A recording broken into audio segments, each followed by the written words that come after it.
Bon, tout d'abord, salut à toutes et à tous et merci surtout d'être là, de pouvoir suivre un peu les vidéos. Merci beaucoup pour la vidéo au Japon. Enfin, on n'était pas exactement au Japon, mais bon, voilà, la vidéo sur le Japon, la première, qui en appelle d'autres très certainement. Il y a eu 2-3 petites erreurs. Bon, on va essayer de s'améliorer sur, voilà, sur la qualité, être un peu plus accurate, encore une fois. En tout cas, très content de l'engouement par rapport à la vidéo, très content de, on va dire, de la curiosité des gens vis-à-vis de cette vidéo. Et un peu, je pense que le Japon, dans notre imaginaire un peu collectif d'occidentaux, entre guillemets, ça porte à une certaine culture, une certaine vision de la culture même, je dirais. Et du coup, en fait, d'avoir ça et de pouvoir mélanger avec le sport que je suis le plus en ce moment, donc le baseball, c'était assez plaisant, sachant que le baseball, voilà, c'est l'identité du Japon également, c'est une identité forte, d'une manière assez différente des États-Unis, mais bon, voilà. Donc merci beaucoup d'avoir suivi cette vidéo. Encore une fois, comme j'ai dit, il y aura pas mal de choses cette année. Et là, en fait, je vais revenir un peu sur le collège baseball. J'ai pas mal réfléchi, pour être tout à fait honnête. Je me demandais voilà, quel format j'allais mettre en place, comment j'allais faire un peu tout ça. Sachant que l'année dernière, pour l'introduction, j'avais plutôt fait des vidéos, on va dire, introductives. Que je vais mettre un peu au-dessus, par-ci, par-là, vous allez voir. Vous verrez bien quand la vidéo va sortir. Mais après coup, en fait, je me suis dit que voilà, les articles hebdomadaires, ça marchait plutôt pas mal. Ça permettait aussi de prendre le temps d'écrire le match que j'avais vu ou les matchs que j'avais vus, d'écrire un peu plus voilà, sur des joueurs en particulier qui ressortaient d'une semaine à l'autre, plutôt que d'avoir un format vidéo par semaine, sachant que voilà, comme peut-être tout le monde, on a également un vrai travail à côté de tout ça, d'autres obligations également. Donc en termes de temps, en termes de timing, c'était peut-être pas le plus simple de faire que des vidéos hebdomadaires pour le collège baseball. Donc je pense que cette année, ça va être la même chose au final. Voilà, on va dire, là je fais une vidéo un peu introductive du collège baseball, en tout cas vous donner quelques raisons de suivre cette discipline, on va y revenir juste après. Mais après ça va être vraiment que des articles, que ce soit pour les previews, et également en fait pour suivre le collège baseball chaque semaine. Il n'y aura peut-être pas le même rythme que l'année dernière malheureusement, parce que voilà, j'ai des obligations plus importantes au niveau professionnel que l'année dernière, on va pas se mentir. Donc beaucoup moins de liberté, beaucoup moins de temps. Et en plus de ça, il y a les autres vidéos que je prépare, notamment sur le Japon, mais pas que. Donc voilà, c'est un plan séquence, vous entendez, je m'étouffe. On fait du plan séquence, je n'efface rien, tout va passer. Si je meurs devant la caméra, Dieu soit en location. Bon bref, on va passer sur le collège baseball. Et décidément, il me faut de l'eau, mais c'est pas très grave. Alors, plusieurs choses à savoir. Bon obligé de prendre le relais, hein. Voilà, on va parler de collège baseball rapidement. Donc en fait c'est quoi? C'est le baseball au niveau universitaire. Il faut savoir qu'aux États-Unis, les compétitions universitaires sont très prisées, sont très suivies par les fans notamment. Et ce n'est pas pour rien si on voit autant d'engouement au niveau universitaire, bien plus qu'au niveau professionnel. Donc je parle encore une fois d'engouement, comme je l'ai dit dans plusieurs vidéos auparavant. Je parle pas d'affluence ou d'audience globale. Il faut savoir que le collège baseball, on va dire que c'est une autre roue du carrosse. C'est pas un des sports principaux au niveau universitaire à la base. On le reconnaît, c'est bien sûr le football en première position et ensuite le basket. Mais le collège baseball amène pas mal de choses. Amène déjà un très bon niveau au niveau baseball, puisqu'on est au niveau juste avant les pros, donc au niveau des ligues mineures, avant d'arriver en MLB. Et en plus de ça, c'est un niveau en fait qui va permettre aux meilleurs jeunes de pouvoir se montrer, de pouvoir pourquoi pas augmenter leur position à la draft. On le sait, en baseball, la draft peut autant impliquer les jeunes joueurs au niveau lycéen, donc en sortie de lycée, qu'au niveau universitaire à partir de leur 3e année au sein d'une université.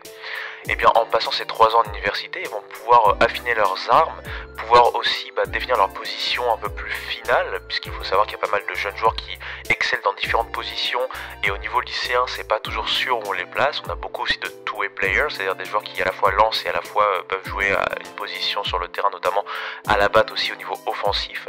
Et bien grâce au collège baseball, ils vont pouvoir trouver leur position et s'affiner au contact de coachs qui sont quand même d'assez grande renommée. En plus de ça, il y a quand même un intérêt très important, pour pas radoter sur le mot intérêt et intéressant, c'est ce qu'on appelle le National Tournament. Pour ceux qui suivent un peu le collège basket, c'est-à-dire le basket niveau NCAA universitaire, il y a ce qu'on appelle la March Madness. La March Madness, c'est le tournoi par excellence, c'est le tournoi que des millions et des millions d'Américains suivent, c'est-à-dire qu'on prend les 68 meilleures équipes de la nation, et elles s'affrontent en un seul match éliminatoire à chaque fois pour arriver jusqu'au bout, jusqu'au Graal. Et bien sur ce même modèle, on retrouve au niveau baseball universitaire un tournoi de fin de saison, donc le National Tournament, qui même s'il ne se pose pas de la même façon en termes de nombre de rencontres dans l'adversité, se pose là en termes d'intensité, en termes d'émotion, en termes aussi d'affluence, et les fans aiment de plus en plus ce tournoi. Tournoi qui en fait regroupe les 64 meilleures équipes élues, 64 meilleures équipes de la nation, donc que ce soit par la victoire dans leurs conférences respectives ou tout simplement leur classement dans le top 25 de l'AP Poll. Et bien ces équipes vont se rencontrer et au bout de différentes manches de tournois, de séries, etc., vont se retrouver à Omaha, donc dans le Nebraska, pour ce qu'on appelle les College World Series. Ces College World Series vont donc inclure les 8 meilleures équipes qui ont réussi à sortir de cette jungle, comme vous l'aurez peut-être vu dans la vidéo que je vous ai mis au début en lien. Et ces 8 équipes vont devoir s'affronter pour en sortir 2 finalistes, et ces 2 finalistes vont ensuite se battre sur une mini-série de 3 matchs, au meilleur des 3 matchs, pour avoir le vainqueur national. Encore une fois, il y a un fort engouement, une forte affluence, faut vraiment voir ça en termes d'ambiance. On dépasse bien sûr ce qu'on peut rencontrer dans certains stades bien plus grands, bien plus professionnels de la MLB. Là on a ce côté presque champêtre, presque de proximité avec les communautés, communautés universitaires qui sont très très importantes, et ce qui amène en fait encore plus cet engouement autour de tout cet événement baseball. Placé de février à juin, c'est une belle opportunité de pouvoir passer à un sport qui n'est pas le basket, puisque le basket s'arrête en avril, et qui n'est pas le football également, puisque le football américain s'est arrêté depuis peu, en janvier, et ne reprend qu'en août. Donc ça permet en fait de pouvoir suivre une autre discipline universitaire, et qui plus est une discipline qui amène pas mal de choses en termes de spectacle. Par exemple, on peut retrouver bien plus de rapidité que chez les pros, mais on va revenir un peu après. Et pour finir, moi qui suis résident à DC, à Washington DC, je peux suivre de près une certaine fac, la fac de Maryland. Je vais vous en parler un peu après, je vais laisser la main à celui qui s'est étouffé juste auparavant pour pouvoir continuer cette vidéo.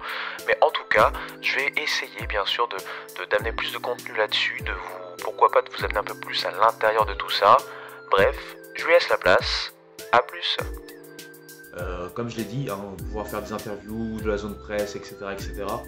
Et vraiment voilà, essayer d'être un peu plus inside, voilà, un peu plus à l'intérieur de ce qui se passe en termes de college baseball. Alors Maryland, c'est pas une grande fac de baseball, on va pas se mentir. L'année dernière, ils ont fait quand même une très très bonne saison. Ils ont terminé à peu près 4/5e de la Big Ten, si mes souvenirs sont bons. Et surtout, en fait, ils ont démontré une sorte de résilience. Donc ils peuvent construire sur cette résilience pour pouvoir aller plus loin. Enfin, pour finir, le college baseball, c'est un peu le côté naïf du sport. Alors la MLB, on le voit en ce moment, il y a les problèmes de lockout, il y a les problèmes en fait entre la MLBPA, donc l'association des joueurs, et la MLB, c'est-à-dire les proprios, et donc la MLB derrière notre grand commissionneur dont je tairai le nom pour éviter les dislikes en fin de vidéo. Mais voilà, le college baseball a ce côté doux, a ce côté candide, ce côté naïf, crédule, où tout va vite. Les erreurs arrivent assez vite également, mais ça donne le sel en fait à ce sport, à ce jeu, et on voit très bien le côté humain de ce jeu, contrairement aux machines qu'on voit côté pro qui font très très peu d'erreurs, tellement qu'ils en font peu que les erreurs sont vraiment quantifiées et quantifiables. On peut les compter presque sur le bout des doigts entre guillemets en MLB. En college baseball, vous allez voir très souvent des choix de joueurs de champ qui vont vous paraître un peu étranges, même pour vous qui avez une certaine connaissance même limitée du baseball, en termes tactiques. Vous allez vous dire ouais, pourquoi il a plutôt choisi de reach la second base alors qu'il pouvait très bien tenter le double play et empêcher un run par exemple directement avec sa batterie, avec son receveur. Et bref, n'oubliez pas, le college baseball c'est la vie, il n'y a pas mieux. Et si vous vous demandez pourquoi j'ai un maillot de NFL alors que je parle de college baseball, c'est tout simplement parce qu'on a eu un Divisional Round Weekend de folie. Je ne vais pas en parler plus que ça, je pense que vous l'avez tous vu. Vraiment la NFL, bon, c'est le sport majeur aux États-Unis très clairement au niveau médiatique. Et ce genre de week-end, ça montre encore plus à quel point ils sont en avance en termes de spectacle. C'est comme si on avait eu des Game 7 partout avec des buzzer beaters pour remporter la série si on faisait le comparo avec le basket par exemple. Donc voilà. Voilà pourquoi j'ai ce beau maillot de San Francisco en noir. C'est Navarro Bowman, hein, si vous vous rappelez, c'est un linebacker un peu plus à l'ancienne maintenant. Mais bref. Eh bien, j'ai pas mal parlé. Alors c'était assez décousu, c'est fait exprès, j'espère que ça va pas trop vous décontenancer par rapport à mes vidéos habituelles avec beaucoup plus de montage, beaucoup plus de narration. Là c'était vraiment pour vous donner de manière un peu, voilà, je dégurgite, je sais pas si ça se dit très bien, mais voilà. Je dis un peu tout face cam pour que ça soit plus facile pour moi de vous parler rapidement de college baseball et pourquoi c'est intéressant à le suivre. Alors c'est clair que c'était pas très argumenté, c'était plus sur du ressenti, j'ai vraiment radoté pas mal de choses. Mais tout ça pour essayer de vous montrer plutôt, bah voilà, moi je suis excité, j'espère que ça va vous exciter pour ceux qui ont déjà suivi l'année dernière via le Homera un peu ce college baseball. Et cette année, si Dieu veut, on va pouvoir essayer d'en voir un peu plus. On va se débrouiller au niveau calendrier malgré les obligations professionnelles encore une fois pour montrer un maximum de choses. Et ben voilà, hein, je vais pas vous retenir plus longtemps, ça fait déjà une bonne dizaine de minutes, hein, que sais-je. Bon bref, allez, ciao, à bientôt.